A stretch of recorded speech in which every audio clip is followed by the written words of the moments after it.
UEFA Nations লিগে জার্মানিকে 2-1 গোলে হারিয়ে ফাইনালে চলে গেছে পর্তুগাল। শিরোপা নির্ধারণী ম্যাচে আজ বৃহস্পতিবার স্পেন ও ফ্রান্সের মধ্যকার ম্যাচের বিজয়ী দলের মুখোমুখি হবে ক্রিশ্চিয়ানো রোনালদো।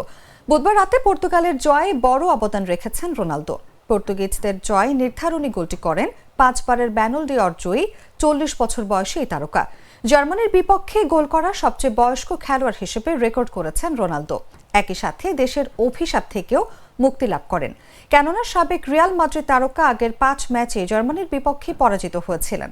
আর পর্তুগাল 2000 সালের পরই প্রথম জার্মানিকে হারালো। ম্যাচের প্রথমার্ধে জার্মানি দাপট দেখালেও গোলরক্ষক দিয়াগো কস্তার অসাধারণ নৈপুণ্যের কারণে গোল করতে পারেনি।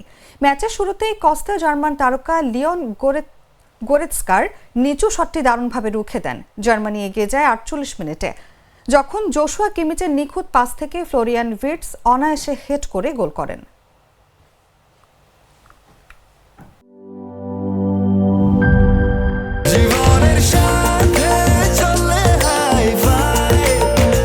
স্বাস্থ্যকর অল টাইম ফ্যামিলি কেক, সব সময় অল টাইম হেলদি লাইফ।